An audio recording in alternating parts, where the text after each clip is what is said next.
마트 청년과 아줌마의 비밀. 저는 50대 중반의 여성입니다. 몇 년 전 남편과 사별하고 두 아이를 홀로 키웠습니다. 아이들이 성인이 되어 제품을 떠난 후 넓기만 한 집에 저 혼자 남게 되었습니다. 텅 빈 집의 정막은 TV 소리로 겨우 달랠 뿐이었고 다시는 가슴 설렐 일이 없으리라 체념하며 지냈습니다. 그러던 어느 날 뜻밖의 인연을 만나게 되었습니다. 동네에 있는 대형마트는 제가 유일하게 사람과 접촉하는 공간이었습니다. 장을 보며 시간을 보내곤 했는데 그 마트에서 일하는 한 젊은 직원과 자주 마주쳤습니다.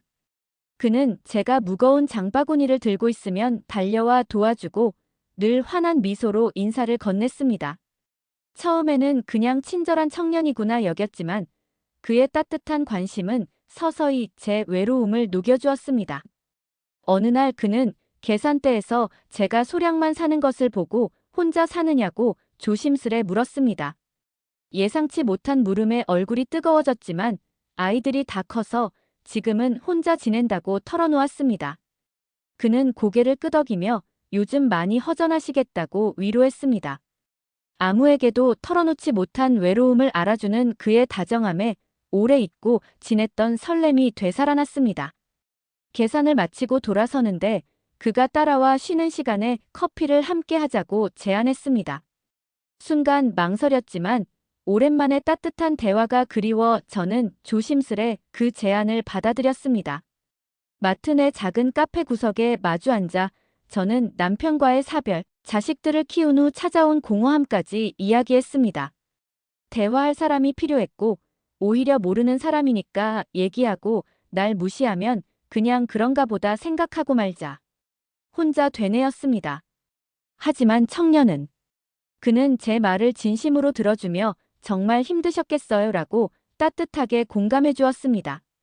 덕분에 저는 잊고 지냈던 여성으로서의 설렘을 다시 느꼈습니다. 헤어질 무렵 그는 혹시 이야기 상대가 필요하면 연락하라며 자기 전화번호를 건넸습니다. 난생 처음 보는 젊은 남자에게 번호를 받는 게 망설여졌지만 그의 진심 어린 눈빛에 저도 모르게 휴대폰을 꺼냈습니다. 집으로 돌아오는 길, 오랜만에 느껴보는 가슴 떨림에 심장이 쿵쾅거렸습니다. 그 후로 그는 틈틈이 안부 문자를 보내왔고 저는 그의 연락을 손꼽아 기다리게 되었습니다.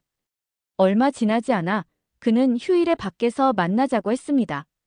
오랜만에 남자와의 약속이라 긴장됐지만 몇 년 만에 화장대 앞에 앉아 설레는 마음으로 옷을 고르고 볼터치도 했습니다. 약속날 그는 유니폼이 아닌 캐주얼 차림으로 나타나 더 젊고 멋있어 보였습니다. 저를 보자마자 정말 예뻐요. 누나. 라고 말해서 얼굴이 화끈거렸습니다. 왜 누나라고 하는지 굳이 따져 묻지도 않았습니다. 그저 그 순간이 좋았어요. 함께 식사를 하고 공원을 거닐며 그는 유쾌한 이야기로 웃음을 주었고 걷는 중 슬며시 제 손을 잡았을 때 가슴 깊숙이 묻어둔 두근거림이 되살아났습니다. 한편 이래도 되나 하는 불안이 고개 들었지만 집 앞까지 바래다 준 그가 조심스럽게 안아주자 저도 모르게 그의 품에 안겼습니다. 그 후 저는 거짓말까지 해가며 그와 만남을 이어갔습니다. 그의 젊음과 다정함에 완전히 빠져들고 말았습니다. 그런데 가끔 그가 근심 어린 표정을 지을 때가 있었습니다. 이유를 묻자 한동안은 괜찮다며 웃어넘기더니 어느 날 힘든 사정을 털어놓았습니다. 아픈 어머니 병원비 때문에 경제적으로 많이 힘들다는 이야기였습니다. 저는 가슴이 아프고 어떻게든 도움이 되고 싶었습니다. 집에 돌아온 저는 밤새 뒤척이다가 막둥이 대학 등록금으로 쓰려고 했던 적금 통장을 깨서 다음 만남 때 그에게 봉투를 건넸습니다.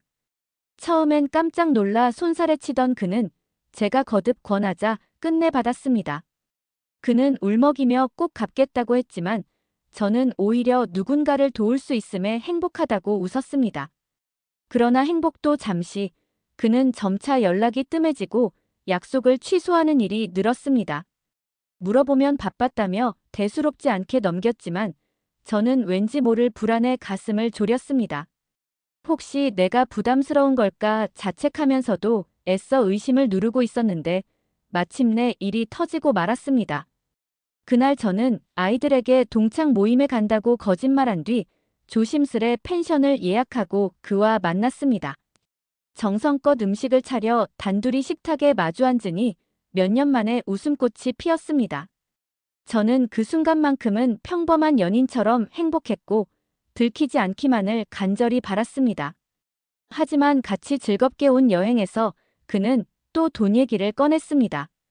병원비는 매달 늘어나기만 해서 힘들다는 겁니다. 저도 친정엄마 병수발을 해본 적이 있었기에 함께 걱정하다 결국엔 제가 도와주겠다고 했습니다. 이후로 행복한 시간을 보낸 뒤 집에 와서 혹시나 샴푸 냄새가 나진 않을까?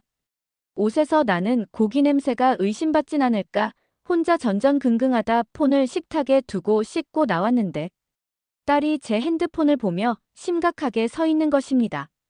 다 큰 것 같았던 딸은 눈물을 터뜨리며 어떻게 이런 일이 있느냐고 몰아붙였습니다.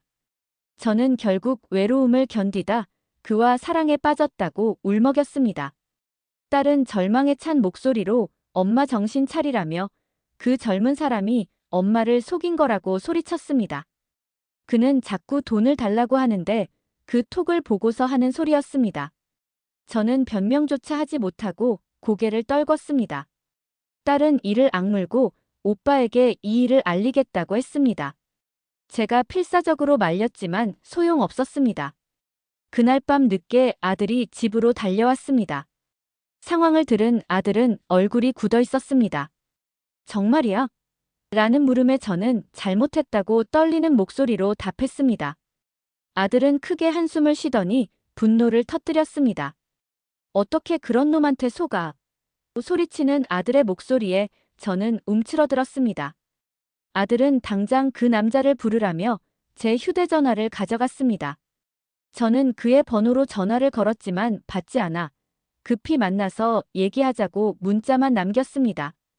한참 후 내일 집 쪽으로 오겠다는 답이 왔습니다.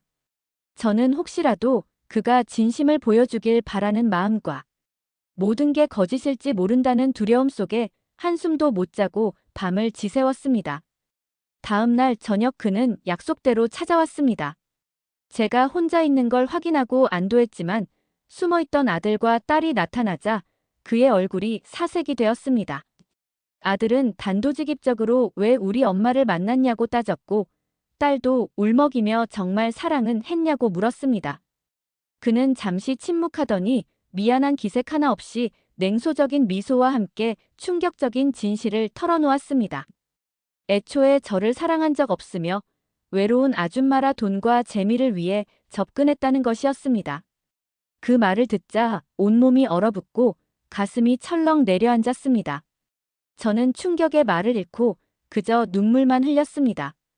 나중에 생각해보니 제가 돈을 줄 때마다 명품 시계, 명품 남자 클러치, 명품 신발을 신고 나타났었습니다. 제가 그렇게 우둔했습니다. 분노한 아들은 그에게 주먹을 날렸습니다. 둘이 뒤엉켜 싸우다 제가 울며 말린 후에야 멈췄습니다. 입술이 터진 청년은 비틀거리며 도망치듯 집을 나갔습니다. 아들은 헛헛한 웃음을 내뱉더니 엄마도 어떻게 그런 인간한테 속을 수 있냐고 쏘아붙였습니다. 그러고는 현관문을 세게 닫고 나가버렸습니다. 딸도 얼굴 가득 눈물을 머금은 채 당분간 엄마 얼굴을 볼 수 없겠다며 뒤따라 집을 나갔습니다. 순식간에 집 안에는 저 혼자만 남게 되었습니다. 그 후 저는 깊은 절망에 빠졌습니다. 배신감과 수치심에 매일 밤 눈물을 쏟았습니다. 한때 다정했던 그의 목소리가 귓가에 맴돌았고 마지막에 내뱉은 잔인한 말은 비수가 되어 가슴을 후벼 팠습니다. 무엇보다 사랑하는 아이들의 신뢰를 저버렸다는 죄책감에 스스로를 용서할 수 없었습니다. 차라리 삶을 포기해버릴까 하는 극단적인 생각도 스쳤습니다. 하지만 이 모든 일은 변명의 여지 없이 제 잘못이었습니다. 외로움에 눈이 멀어 순간의 달콤한 위안에 기대었던 대가를 혹독히 치르고 있을 뿐입니다. 저에게 사랑은 사치일까요? 저도 여자고 사랑하고 사랑받고 싶을 뿐입니다. 아이들 눈에 저는 더 이상 존경받던 엄마가 아니겠지요. 제 삶이 참 외롭습니다. 사연방이었습니다.